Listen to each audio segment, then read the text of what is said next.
VIP culture बंद करो। Youth को कॉकरोच बोलने से पहले सिस्टम से सवाल पूछो। ভণ্ড রাজনীতির বাজারে নিজেদের আদর্শের চ্যাম্পিয়ন দাবি করা একদল নীতিহীন সুবিধাবাদীদের মুখোশ টেনে হিচড়ে খুলে দিতে নেটিজেনরা এবার মাঠে নামিয়েছে এক কাল্পনিক ফ্রন্ট, যার নাম ককরোচ জনতা পার্টি। জনগণের ট্যাক্সের টাকায় পকেট ভারী করা আর আলোর মুখোমুখি হতে ভয় পেয়ে নর্দমার অন্ধকারে গোপন আতাত করা এই তেলাপোকা মার্কা রাজনীতিকদের ধুয়ে দিতে সোশ্যাল মিডিয়ায় এখন মিম আর ট্রলের বন্যা। মুখে জনতার সেবক আর অন্তরে ক্ষমতার মোহে গিরগিটির মতো রং বদলানো এই পরজীবীদের চরম শিক্ষা দিতেই মূলত কোনো প্রাতিষ্ঠানিক রূপ ছাড়াই স্রেফ তীব্র রাজনৈতিক শ্লেষ আর উপহাসের অস্ত্র হিসেবে ডিজিটাল দুনিয়ায় জন্ম নিয়েছে এই অভিনব ব্যঙ্গাত্মক অধ্যায়। দেশের বেকারত্ব আর ভাঙাচোরা শিক্ষা ব্যবস্থা নিয়ে একটু মুখ খুলেছিলেন তরুণরা, ব্যাস এতেই দেশের সর্বোচ্চ আদালতের শীততাপ নিয়ন্ত্রিত ঘর থেকে রায় এলো বেকার তরুণ সমাজের সবাই তেলাপোকা আর পরজীবী। গত মে মাসে সুপ্রিম কোর্টের মহামান্য প্রধান বিচারপতির মুখ থেকে বের হওয়া এই ঐতিহাসিক উপাধিকে গায়ে মেখে দমে যাওয়া তো দূরের কথা, উল্টো ধেই ধেই করে নাচতে শুরু করেছে ভারতের লাখো লাখো বেকার যুবক। অপমানের জবাব দিতে তারা হাতে আইন তুলে না নিয়ে বরং মগজ খাটিয়ে জন্ম দিয়েছেন এক কাল্পনিক আর কাঁপন ধরানো ফ্রন্ট, ককরোচ জনতা পার্টি।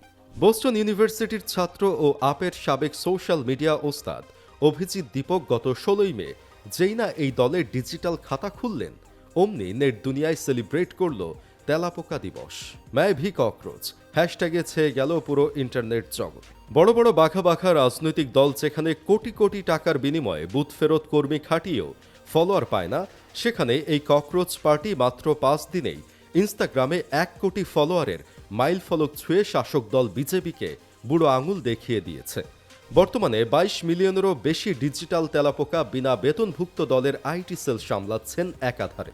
সোশ্যাল মিডিয়া ট্রল আর মিমের গণ্ডি পেরিয়ে এই ক্ষুব্ধ কীট পতঙ্গরা এবার নেমে এসেছে বাস্তবের রাজপথে। জুনের এই তপ্ত গরমে দিল্লির বিখ্যাত যন্তর মন্তর চত্বর সাক্ষী হল এক অদ্ভুত রূপকথার। স্যুটবুট পরা বাবুদের চমকে দিয়ে শত শত তরুণ মুখে তেলাপোকার মুখোশ আর হাতে মোটা মোটা পরীক্ষার বই নিয়ে হাজির হলো অভিনব এক শান্তিপূর্ণ প্রতিবাদে। তাদের সোজা কথা, পরীক্ষা নাও বা না নাও, চাকরি দাও বা না দাও, আমাদের ডাস্টবিনে ফেলার চেষ্টা করলে আমরা রাজপথ কামড়ে পড়ে থাকব। প্রচলিত একটি গ্রাম্য প্রবাদ আছে, টাকা দিয়ে নাকি হাতির চোখও কেনা যায়, কিন্তু বনের পাখির ভালোবাসা কেনা যায় না। রাজনীতি আর এই ককরোচ জনতা পার্টির ব্যাপারটা ঠিক এই রকমই। বড় বড় নেতারা কোটি কোটি টাকা খরচ করে নিজেদের মহাপুরুষ বানানোর জন্য পোস্টার ছাপায়, মাইকিং করায়, কিন্তু মানুষ তাদের ভেতরে ভেতরে ঘৃণাই করে। আর অন্যদিকে সুপ্রিম কোর্টের জাঁকজমকপূর্ণ এসি ঘর থেকে যখন বেকার তরুণদের তেলাপোকা বলে অপবাদ দেয়া হলো, তখন সেই তরুণরা কোনো টাকা পয়সা ছাড়াই শুধু নিজেদের মুখের কথার জোরে আর প্রতিবাদের স্টাইলে পুরো দুনিয়া কাঁপিয়ে দিল। ভবিষ্যতের আয়নায় তাকালে স্পষ্ট বোঝা যায় এই ককরোচ জনতা পার্টি হয়তো ব্যঙ্গ আর হাসির ছলে শুরু হয়েছে, কিন্তু এর শেষটা মোটেও রসিকতায় সীমাবদ্ধ থাকবে না।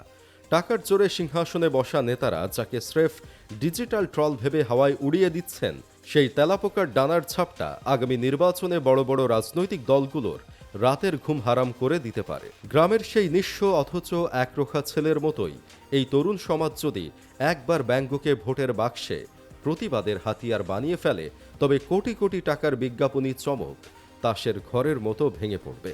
আর তখনই প্রমাণিত হবে বিশ্বের দরবারে ক্ষমতার জাঁকজমক আর আর্থিক পাহাড়ের দাম্ভিকতা যতই থাকুক না কেন, শেষ পর্যন্ত জনতার মুখের অকৃত্রিম কথার তলোয়ার আর একতার শক্তির কাছে হাড় কিপটে ধনকুবেরদেরও মাথা নোয়াতেই হয়।